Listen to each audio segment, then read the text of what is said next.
December 12, 1892. The merchant ship Aurora was just a mile from safe harbor when its captain saw the beam, steady, guiding, a promise of salvation, but the light was a lie. Minutes later, the Aurora slammed into the rocks of Cape Fatalis, its hull splintering like matchwood. Not a single body washed ashore. And it wasn't the first, or the last. Over 20 years, 156 ships met the same fate, all within sight of the one thing that should have saved them, the Cape Fatalis Lighthouse. Officially, Cape Fatalis was just another treacherous stretch of coast. Blame the fog, the currents, the jagged reefs. But the numbers tell a different story. 156 ships lost between 1872 and 1892, far more than any similar coastline. 73% vanished in clear weather, no storms to blame. And after 1885, there were 0 survivors, not one. The lighthouse was built in 1872 after public outcry over shipwrecks. It was supposed to be a beacon of hope. Instead, the wrecks got worse. The lighthouse had one keeper, Elias Voss, a gaunt, hollow-cheeked man who rarely spoke to locals. His logs were meticulous, except for the dates. On March 3, 1884, he wrote, "Lens cleaned, light strong, no incidents." But the SS Peregrine wrecked that night. Lifeboats were found empty. On October 31, 1888, he noted, "Storm passing, all normal."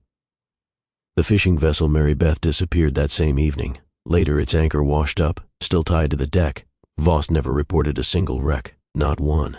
Survivors from early wrecks told chilling stories. They spoke of a beam that flickered like a signal, a light that wasn't where it should have been. One fisherman claimed the lighthouse itself seemed to move. He was later found drowned in his bed. In 1890, a salvager diving near the Cape discovered wrecked ships stacked atop each other, as if placed there deliberately. Then, in 1892, Inspector Jonathan Price arrived. What he found in the lighthouse's mechanism room defied explanation. The Fresnel lens had been tampered with, its angle subtly altered to point toward the rocks, not away. There was a hidden lever that could shift the beam's direction. And worst of all, Voss's final log entry, scrawled in what looked like rust or blood. "They are hungry. They demanded more. And I obeyed." This wasn't negligence. This wasn't an accident. Cape Fatalis Lighthouse wasn't a guardian of the sea. It was a slaughterhouse. And Elias Voss? He wasn't a keeper. He was a butcher. But to understand the lighthouse's evil, we must go back further, to the day the first settlers realized something was already waiting for them. Long before the lighthouse cast its deadly glow, Cape Fatalis had already earned its name. The first recorded shipwreck here dates back to 1634, when the Dutch merchant vessel Vrouw Maria smashed against the hidden teeth of Black Fang Reef. The sole survivor, a cabin boy who clung to driftwood for 3 days, babbled about lights moving beneath the waves before dying of exposure. His ravings were dismissed as delirium, but the wrecks continued. By the early 1700s, whalers knew to give the Cape wide berth. They spoke of unnatural tides that pulled ships off course, of compass needles spinning wildly near the cliffs. The Mi'kmaq people, who'd fished these waters for centuries, called the place Kespikewikus, where the sea swallows. Their legends told of drowned spirits so hungry they'd drag down the living to join them. Settlers scoffed, until entire fishing crews began vanishing. The worst year was 1798. 11 vessels disappeared in 6 months. When the schooner Hattie Rose ran aground in clear weather, rescuers found the crew's last meal still warm on the galley table. But no sailors. Only their boots remained, neatly lined up along the rail as if they'd simply stepped into the sea. The colonial government ordered an investigation, but the report mysteriously vanished from the Halifax archives. A single surviving notation reads, "The matter is closed. No beacon shall be built." For decades, ships avoided the Cape when possible. Those forced to pass did so by daylight, crews muttering prayers and hanging horseshoes from the masts. Then came the winter of 1869, when the passenger steamer Lady's Grace, carrying 217 souls, vanished within sight of land. Frozen spectators on shore watched in horror as the ship suddenly veered toward the rocks, its running lights extinguished one by one. The ensuing scandal finally forced the government to act. Construction began on the Cape Fatalis Lighthouse in 1871. Workers complained of tools disappearing overnight, of shadowy figures watching from the surf. 3 laborers died in accidents, 1 crushed by falling stone, 2 others washed away by freak waves. When the foreman demanded the site be blessed, government officials threatened to replace him.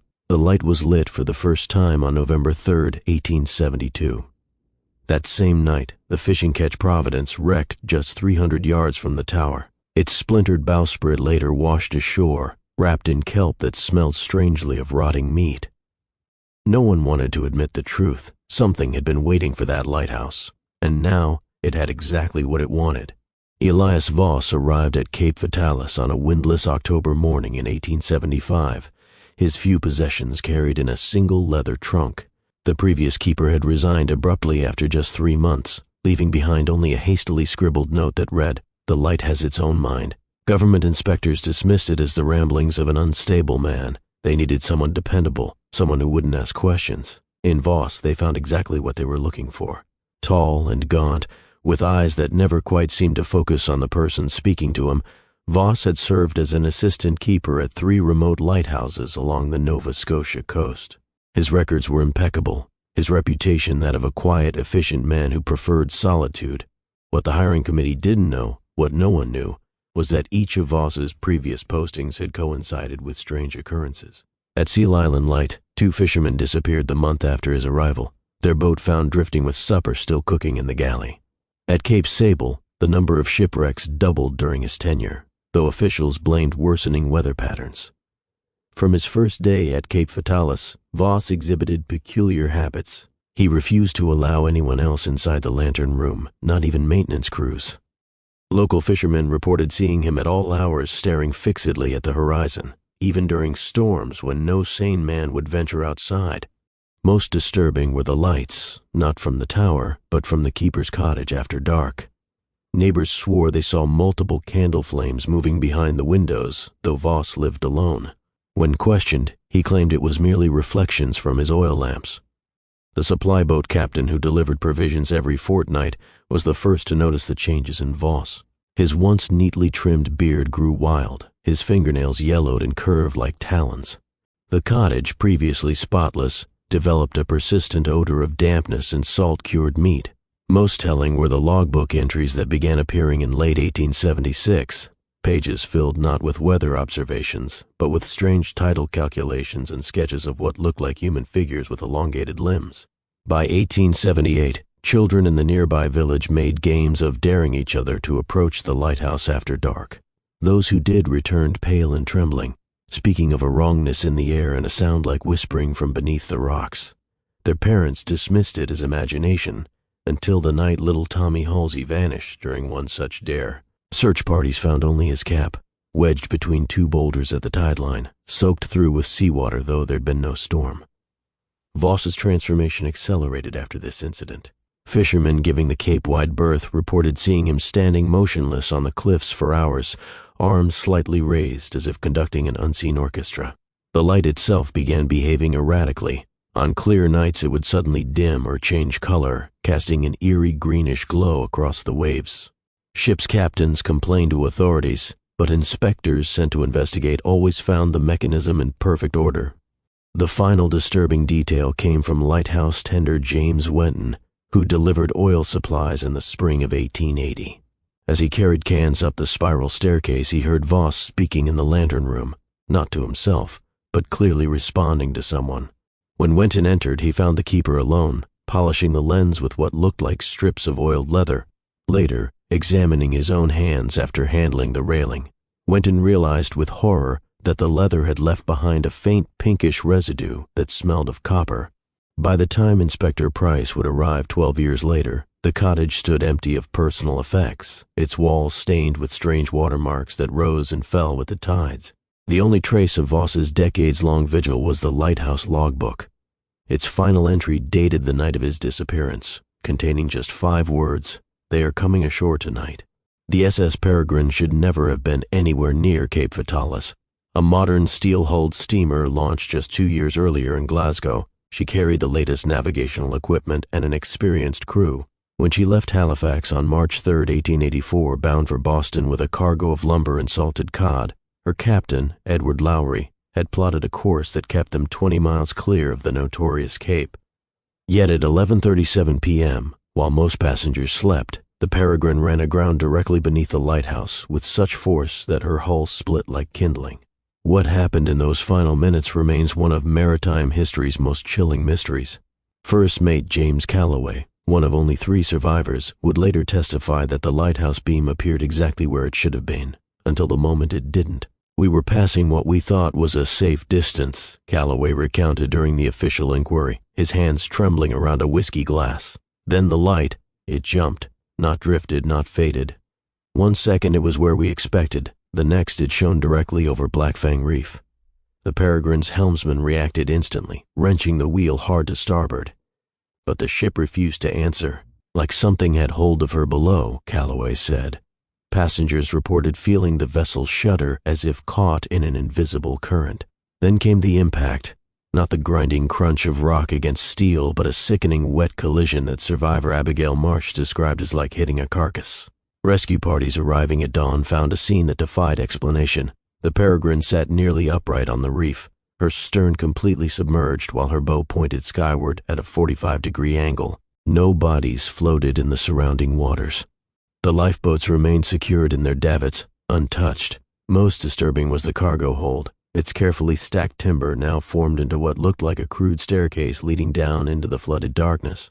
Keeper Voss's log entry for that night contained just 7 words: lens cleaned, light strong, no incidents. When questioned, he claimed to have been asleep during the wreck and produced immaculately maintained maintenance records showing the light's mechanism in perfect order. Investigators noted his strangely damp clothing and the faint but persistent odor of rotting seaweed that clung to him throughout the interview. The official inquiry ruled the disaster a tragic combination of navigational error and uncharted currents.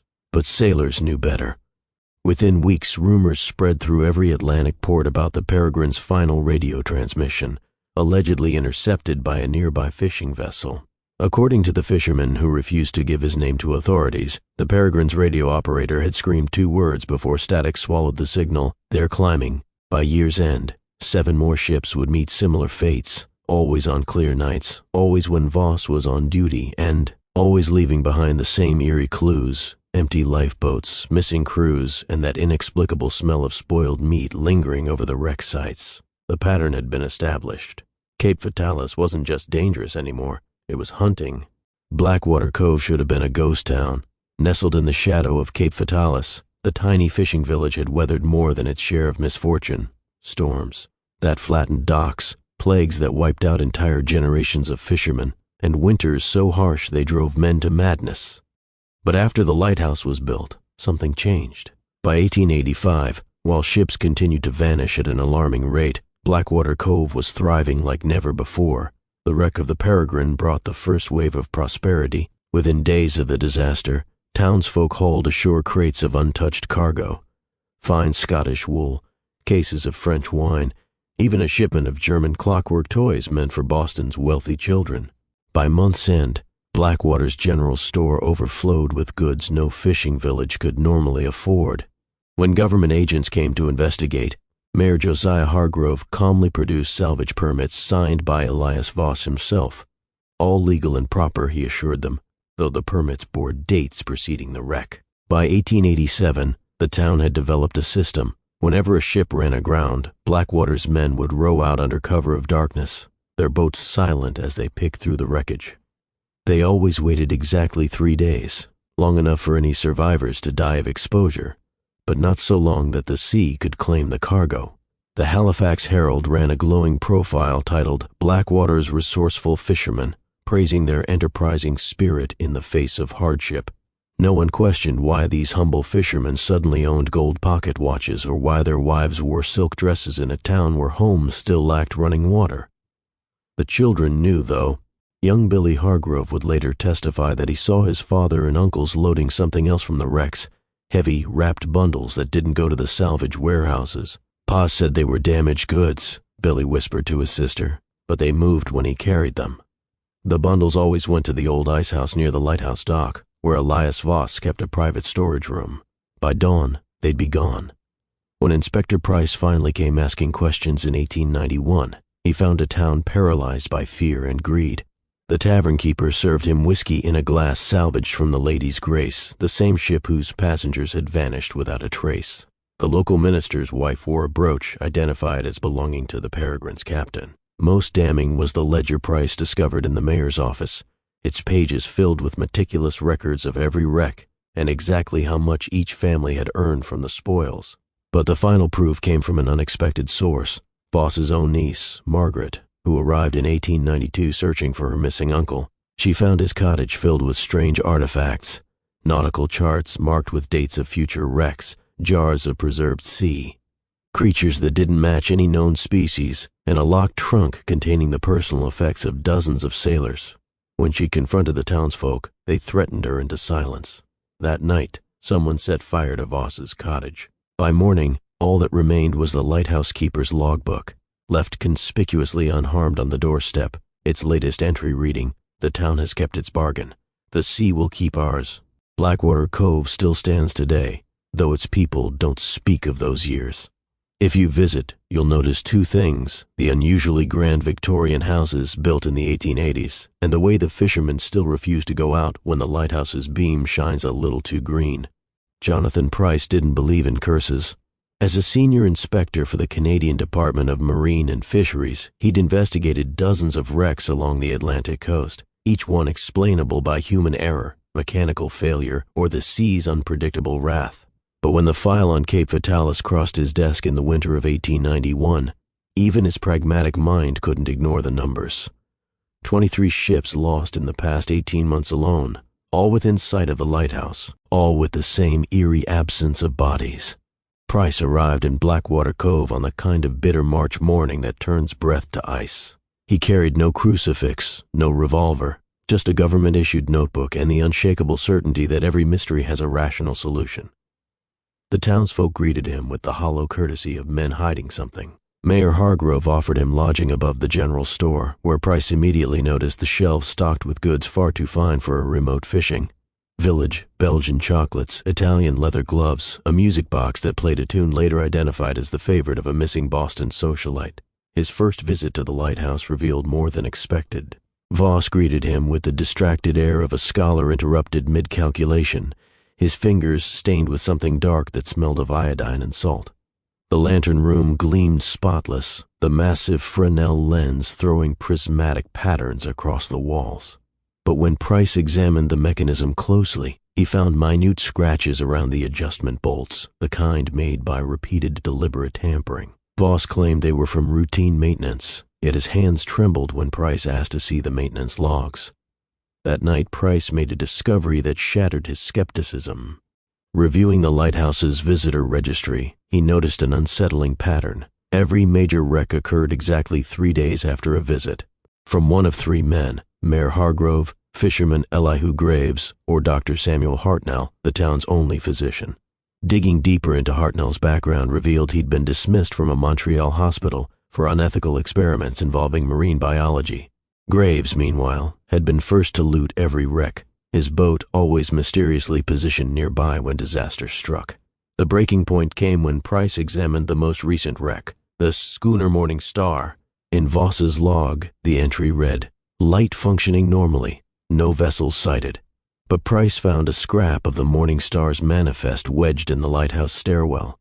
Dated the same night, confronted Voss merely smiled and said, "The sea takes what it's owed, Inspector." Price's final clue came from an unexpected source, the village drunk, Old Tom, who mumbled about the things that come up from the cellar. Following this lead, Price broke into the abandoned ice house near the docks. There, amid rusted chains and barrels of spoiled brine, he found Dr. Hartnell's medical bag. Inside were specimens that defied explanation. Tissue samples with abnormal salinity levels, a ship's logbook from the Peregrine officially lost at sea, and a single page of Voss's journal containing tidal calculations for the next 6 months, each date marked with a ship's name. As Price fled with the evidence, he heard the lighthouse foghorn sound once, a deep, mournful blast that wasn't scheduled. By the time he reached his lodgings, the entire village had awakened. Through his window, he watched figures move toward the lighthouse, carrying lanterns that burned with an unnatural greenish hue. In his official report, later sealed by the government, Price would write, "There is no natural explanation for what occurs at Cape Fatalis. The lighthouse doesn't warn ships, it calls them, and the town answers in kind." His private journal, discovered years later in an attic trunk, contained a more chilling final entry. They're at my door now. I can hear them breathing through the keyhole. God help me, it doesn't smell like human breath. Price knew he was running out of time. The villagers' footsteps echoed through the frozen streets as he barricaded himself in the lighthouse, the spiral staircase groaning under his weight as he ascended toward the lantern room. What he found there would haunt him until his dying day. Elias Voss stood before the great lens, his skeletal frame silhouetted against the storm-lit glass. He wasn't alone. Mayor Hargrove and Dr. Hartnell flanked him like acolytes, their faces slick with a substance that glistened like fish scales in the lamplight. The air reeked of low tide and copper, a smell Price now recognized from a dozen wreck sites. "You weren't meant to see this, Inspector," Voss murmured, his voice carrying an unnatural resonance, as if spoken through water. Behind him, Price saw the truth laid bare, the lighthouse logbook open to a page not written in ink, but in something dark and viscous that still appeared wet after years on the page. The entry read, "They showed me the way. The light must feed them, and they in turn feed us. The bargain is struck." Voss moved with sudden jerking motions, the movements of a man no longer entirely human. He seized Price by the wrist, his fingers cold and rubbery, pulling him toward the lens. "Watch," he commanded. Through the glass, Price saw the morning light, a three-masted schooner passing safely beyond the cape. Then the impossible happened. The Fresnel lens shifted on its own, its prisms realigning with a series of clicks that sounded like cracking bones. The beam that should have warned the ship away now stretched out like a luminous finger, touching the vessel's sails. Price would later describe what followed in fragmented nightmare terms: the sea. It wasn't water anymore. It thickened, rose in tendrils. The ship didn't sink. It was pulled under by things that moved through the waves like eels through oil, and the screams. God help me, they didn't sound human toward the end. When it was over, Voss pressed a rusted key into Price's palm, the key to the icehouse cellar. "See what we've saved you from," he whispered, breath reeking of brine.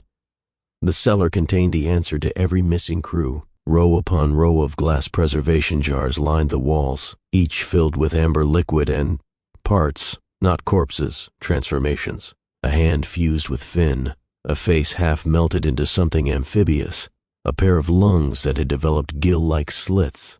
Dr. Hartnell's notes detailed the process. Subject 47 shows promising adaptation. Saltwater respiration achieved, though dermal metamorphosis remains incomplete. The gift must be administered before full conversion or neural degradation occurs. At the room center stood an altar of sorts, a ship's figurehead draped in kelp, surrounded by the personal effects of every wreck's crew. Price recognized the Peregrine's Manifest, the Lady Grace's passenger list, even the tiny shoes of children lost aboard the Summer's Kiss, all arranged with ritual precision. Voss's final confession came as the tide turned outside. They were here long before us, sleeping in the deep trenches. The first settlers called them the Drowned Lords. When the lighthouse was built, they woke. The light calls their children home, Inspector, and in return they spare our town. Those taken don't die. They change, become like them. We're saving them, really. Price would never forget how Voss's eyes had looked in that moment. The pupils dilated to black pools, the sclera webbed with faint, vein-like filaments that pulsed in time with the waves. As dawn broke, Price fled with the evidence. Behind him, the lighthouse emitted one final mournful wail, not from the foghorn, but from something inside the tower. By noon, the village was empty, the docks lined with abandoned boats rocking gently in the tide. Only the lighthouse remained occupied, its beam now dark. In his official report, page 23, section 4 later redacted, Price wrote, "The Cape Fatalis Lighthouse must be destroyed, not because it's dangerous, but because it's working exactly as intended." The last line of his personal journal, penned the night before his disappearance in 1893, simply read, "I hear the light calling my name in the rain. It sounds like home." The storm hit Blackwater Cove on the evening of November 17, 1893, a tempest so violent it tore roofs from houses and sent fishing boats crashing onto the docks. But what happened inside Cape Fatalis Lighthouse that night was far worse than any natural disaster. Inspector Price had returned with a contingent of Royal Marines, determined to shutter the lighthouse for good. As they approached the tower, they noticed the beam was dark despite the raging storm, a violation of every maritime law. The front door hung open, swaying on its hinges with a sound like a dying man's breath. Inside, the air was thick with the stench of rotting kelp and something metallic. Private William Hawkins, the first to reach the lantern room, would later testify at the sealed inquiry. The glass was broken outward, like something had forced its way through from inside. The floor was covered in this thick sludge, like decomposed fish mixed with oil. And the keeper's coat, still buttoned, still upright, like Voss was inside it 1 second and gone the next. But the true horror lay in the lighthouse log. Price found it lying open to that day's date, the entry still glistening wet. The drowned lords come tonight to claim their servant.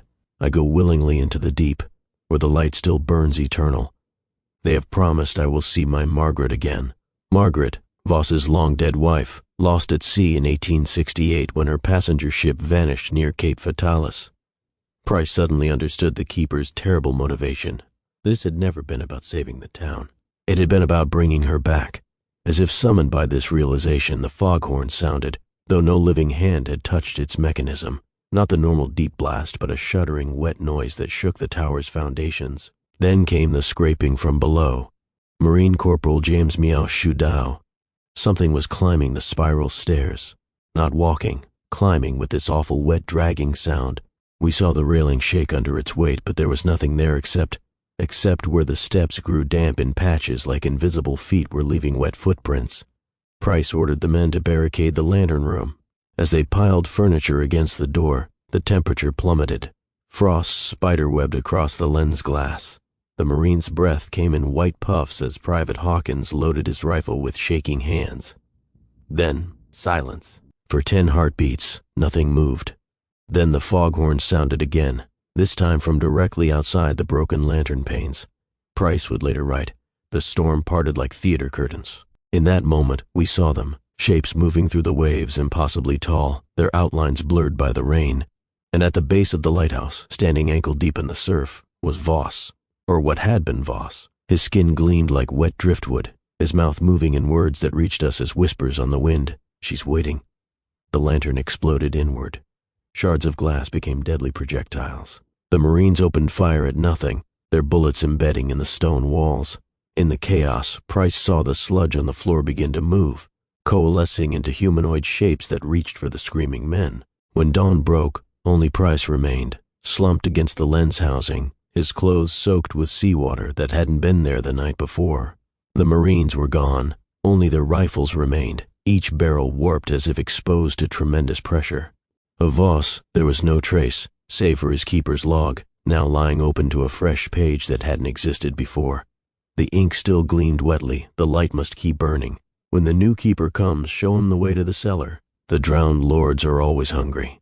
As Price staggered down the stairs, he noticed one final horror. The walls of the lighthouse were weeping. Not moisture, but thick, dark fluid that smelled of the deep ocean.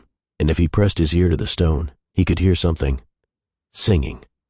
The official report listed the incident as equipment failure during storm. The lighthouse was repaired and a new keeper installed within the month. But fishermen still swear that on certain moonless nights, if you sail too close to Cape Fatalis, you'll see 2 figures standing in the lantern room, one tall and gaunt, the other in a flowing white dress. And the light still shines a little too green. The government steamer arrived at Cape Fatalis 3 days after Price's final report. They found the inspector sitting on the lighthouse dock, his hair turned shock white, methodically burning pages from Voss's log in a rusted oil drum. When questioned about the missing Marines, Price simply pointed to the sea and whispered, "They were promoted." The official investigation lasted precisely 48 hours. The lead investigator, a political appointee named Charles Whitcomb, declared the incident a tragic case of mass hysteria during extreme weather. In his sealed memorandum to Ottawa, leaked decades later, Whitcomb wrote, "Whatever happened here cannot be allowed to interfere with maritime commerce. The lighthouse must remain operational at all costs. Recommend pensioning off Price and replacing the entire Marine contingent with men from distant postings." By Christmas 1893, all records of the incident vanished from naval archives. The missing Marines were listed as lost at sea during routine patrol. Price was quietly committed to a Halifax asylum, where attendants noted his peculiar habit of barricading his door at high tide. Before his death in 1901, he scratched one final message into his cell wall, a single phrase repeated in ever-tightening spirals, "The light is hungry." Blackwater Cove became a ghost town overnight. The villagers left behind half-eaten meals, unmade beds, and, most disturbingly, every salvaged item from the wrecks. Investigators found dining sets arranged for phantom guests, children's toys lined up as if awaiting their owner's return, and the mayor's ledger lying open to a final entry in Dr. Hartnell's hand. Payment comes due tonight. They take the whole account. The lighthouse itself was declared temporarily automated in 1894. Yet ship's captains continued reporting seeing a figure in the lantern room during storms. The new keeper, a drunkard named Murphy, press-ganged into service, lasted exactly 13 nights before fleeing, babbling about things that slithered up the stairs. His replacement, a devout Catholic named Henri Cleroux, took to sleeping with a vial of holy water and a loaded revolver. His journal, discovered after his disappearance in 1897, contained increasingly frantic entries. June 30, the lens moves when I'm not looking. June 17th, found wet footprints leading from the cellar to the sea. July 1st, they're teaching me the songs. By 1910, Cape Fatalis Lighthouse was fully automated, at least on paper. Maintenance crews reported tools going missing, fresh bloodstains on the stairs that vanished by daylight, and the persistent sound of whispering from within the walls. The light itself developed a peculiar habit. During storms, it would occasionally shift color to that eerie green hue, just for a few seconds. Always at the exact coordinates where a ship had vanished decades before. The final government memo regarding the lighthouse, dated 1923 and marked eyes only, reads, "After thorough investigation, we concur with Inspector Price's original recommendation. Demolition is not an option. Some doors, once opened, cannot be closed. Maintain the light, keep the logs, and for God's sake, stay out of the cellar." Today, the lighthouse still stands. Its solar-powered beam operates with machine-like precision, except on certain nights when the old Fresnel lens inexplicably reactivates, casting that telltale green glow across the waves. The Canadian Coast Guard lists these occurrences as atmospheric refraction, but the fishermen know better. They still leave offerings of rum and tobacco on the docks when passing Cape Fatalis, a tradition started after one too many boats returned with their holds filled with seawater and things that shouldn't exist in this world. In the summer of 2018, a group of paranormal investigators from Halifax set up cameras inside Cape Fatalis Lighthouse for a 72-hour live stream event. What they captured would become one of the most viewed supernatural videos in Canadian history, until it was abruptly pulled from all platforms. The first 24 hours passed without incident. Then, at precisely 2:17 a.m. on the second night, the lighthouse's original Fresnel lens, decommissioned since 1952, suddenly flared to life. The greenish beam swept across the ocean, illuminating shapes moving just beneath the waves. Investigator Mark Rourke's audio log captured his panicked whisper, "Christ, they're forming a line, like they're following the light somewhere." The team's thermal camera then detected 3 humanoid figures ascending the spiral staircase, their heat signatures registering 20 degrees colder than the surrounding stone. Viewers reported hearing wet, dragging footsteps through their headphones before the feed cut to static. When the team awoke at dawn, they found their equipment destroyed, the memory cards melted into unrecognizable lumps. Most chilling was the message scrawled across the lighthouse wall, in what tests later confirmed was human blood mixed with seawater. The light must EAT. Local fishermen have their own stories. In 2020, crab boat captain Luan Desjardins recorded sonar images showing what appeared to be intact shipwrecks clustered around the Cape's base, including vessels lost centuries before the lighthouse was built. When marine archaeologists attempted to investigate, their ROVs malfunctioned at exact 156-foot depth. One camera survived long enough to transmit a single frame, a pale, elongated face pressed against the lens before dissolving into tendrils of seaweed. The current and thoroughly skeptical Coast Guard keeper Daniel Cho reluctantly admitted to CBC News in 2022, "Okay, fine, weird shit happens here. The logbooks keep rewriting themselves. I'll check moon phases and find tide calculations from 1893. The plumbing always smells like low tide no matter how much I bleach it. Worst is the cellar door. It's supposed to be welded shut, but every few months I find it open, and the stairs inside are always wet." Paranormal researcher Evelyn Park discovered perhaps the most disturbing connection in 2021. Cross-referencing maritime records with Blackwater Cove census data, she found that descendants of the original villagers, suffered disproportionate rates of a rare genetic condition, webbed digits, photosensitive eyes, and an abnormal sensitivity to sodium. Several families had quietly changed their surnames after ancestors were institutionalized for delusional fixation on returning to the sea. Park's final Facebook post before her disappearance read, "They didn't all leave in 1893. Some stayed behind, some changed. Meeting a source at the lighthouse tonight. They say they can show me where the villagers really went." Her GoPro was found washed ashore a week later.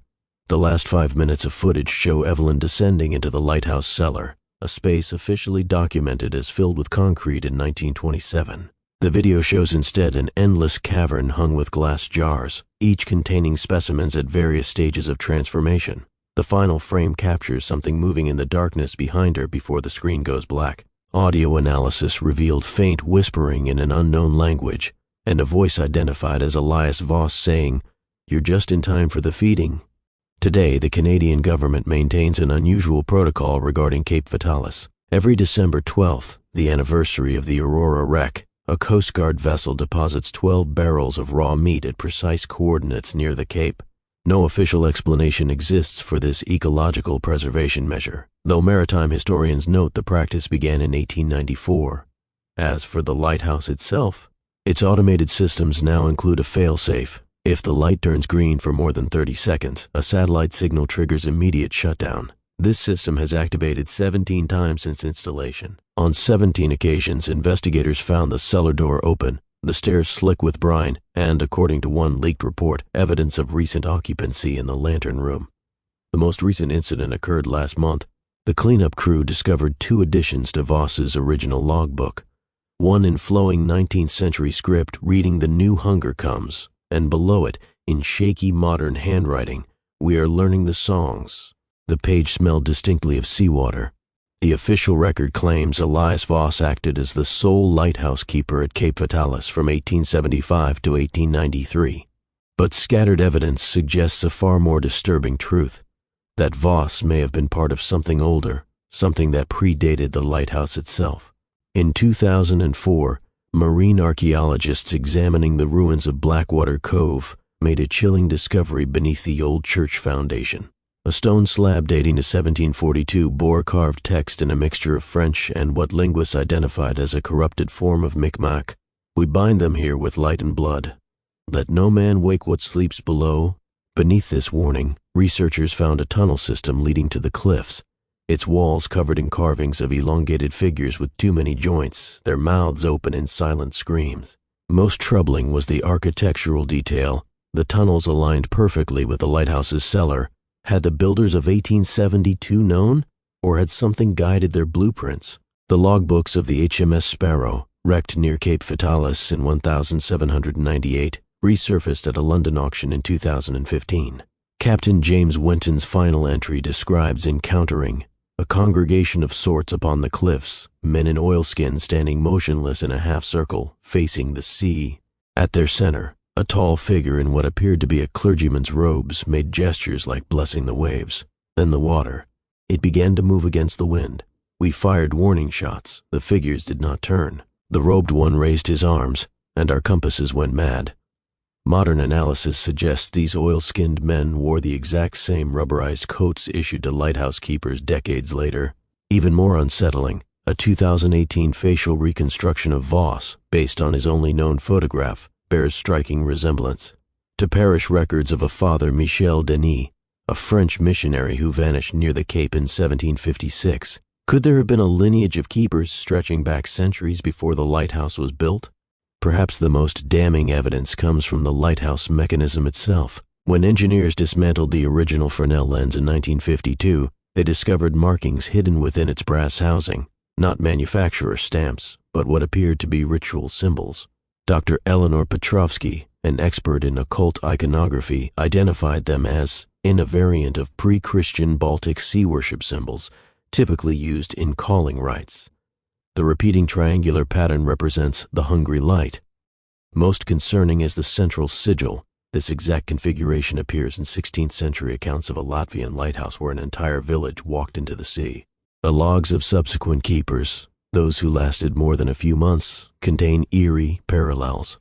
Henri Claroux's 1896 entry describes being visited by the previous keeper, despite Voss having vanished 3 years prior. Keeper Murphy's drunken ravings mention the tall priest who comes with the tide. Even the current automated systems log inexplicable door activations at the cellar entrance every 47 days, precisely the interval between major shipwrecks in Voss's era. Maritime historian Felix Carter uncovered perhaps the most disturbing connection in the Nova Scotia archives: the lighthouse construction. Blueprints were approved by one Sir Reginald Montague, a British naval commissioner with known ties to occult circles. His diary from 1871 describes securing the Cape Fatalis site despite inferior geology, because the stars aligned with some forgotten celestial calendar. The final page contains a list of 156 names, the exact number of ships that would later vanish. Most recently, ground-penetrating radar scans of the cliffs in 2022 revealed unnatural cavities beneath the lighthouse, chambers arranged in concentric circles, their walls too smooth to be natural erosion. When researchers attempted to core sample the rock, their drill bits came back coated in a black, tar-like substance that evaporated within hours. Lab analysis of residue particles matched no known organic or geological compounds. The ultimate question remains: was Voss a willing participant, or just the latest in a long line of prisoners to this eldritch post? His final journal entries suggest both possibilities. Phrases like "the chains are in my blood" alternate with "I see Margaret in the waves at last." Perhaps the truth lies in the report of the last man to see Voss alive, Inspector Price, who scribbled in the margin of his official forms, "The light had keepers before the lighthouse was built, and it will have keepers after we're gone." Now, as strange lights again appear off Cape Fatalis and fishermen whisper of shapes moving through the fog, one wonders, who tends the light today? And what new ships might soon answer its hungry call? The story of Cape Fatalis Lighthouse does not end. It merely pauses between feedings. Modern ships may have GPS and sonar, but the sea keeps older secrets. Every few years, another vessel disappears near those cliffs under suspicious circumstances. The official reports always blame human error or equipment failure. The fishermen, though, they know to watch for that faint green tinge in the lighthouse beam, especially on moonless nights when the tide runs unusually high. What truly happened to Elias Voss?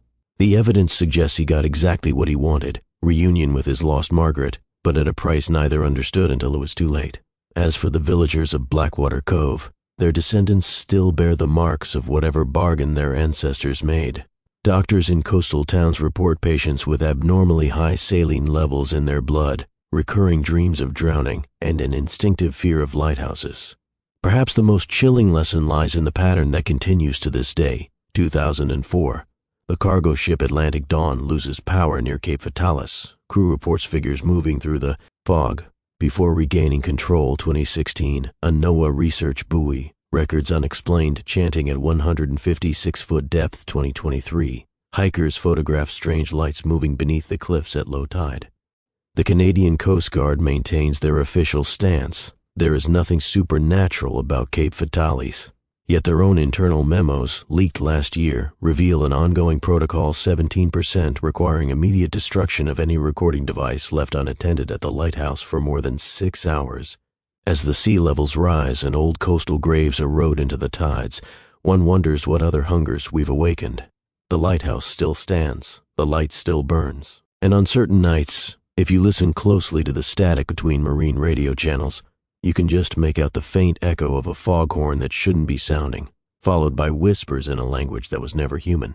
This isn't how the story ends. It's how the next chapter begins. What do you think still lurks beneath Cape Fatalis? Share your theories in the comments below. And if you dare to explore more forbidden histories, hit subscribe, because the light hasn't finished feeding yet.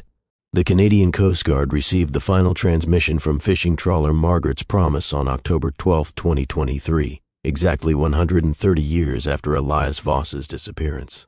The digital recording shows Captain Liam Neely's face illuminated by an eerie green glow as his voice crackles through bursts of static. Christ, it's back. The old light's burning again through the damn solar panels. The water's moving wrong out here, like something's rising just beneath the... A wet crunch interrupts him. The camera captures the wheelhouse windows fracturing as invisible pressure implodes the glass inward. Then comes the sound, a chorus of whispering voices harmonizing with the lighthouse foghorn in perfect unison. When the rescue team reached the coordinates 6 hours later, they found the Margaret's Promise drifting intact with engines still running. No lifeboat had been launched. The crew's belongings remained neatly stowed, wallets on nightstands, coffee still warm in the galley pot. Only 3 things were out of place. Every clock on board had stopped at 2:17 a.m. The ship's logbook lay open to. A page that didn't exist before, bearing a single phrase in 19th century handwriting. She says, "Thank you for the offering." In the hold, 6 inches of seawater sloshed rhythmically against the bulkheads, though the hull showed no breaches. The official report lists the crew as missing, presumed drowned. But locals know better. They've heard the stories from the new lighthouse keeper, a young woman from Halifax who claims she never applied for the job, yet wakes each morning with salt water in her lungs and the inexplicable urge to sing. Her name? Margaret Voss, a direct descendant, though no records exist of Elias ever having children. The light still burns, the hunger remains, and the sea is always listening. The horrors of Cape Fatalis Lighthouse may be buried in official records, but the truth won't stay submerged forever. Did this story send chills down your spine? Smash that like button to help expose more dark histories the world tries to forget. Now we want to hear from you. Drop a comment below with your theory. Was Voss a villain, a victim, or something far worse? Tag your location. We're tracking how far these warnings spread. Hit subscribe and turn on notifications. Our next investigation reveals why 23 entire villages vanished along the same stretch of coast in 1922. The horrors of Cape Fatalis Lighthouse may be buried in official records, but the truth won't stay submerged forever. Did this story send chills down your spine? Smash that like button to help expose more dark histories the world tries to forget.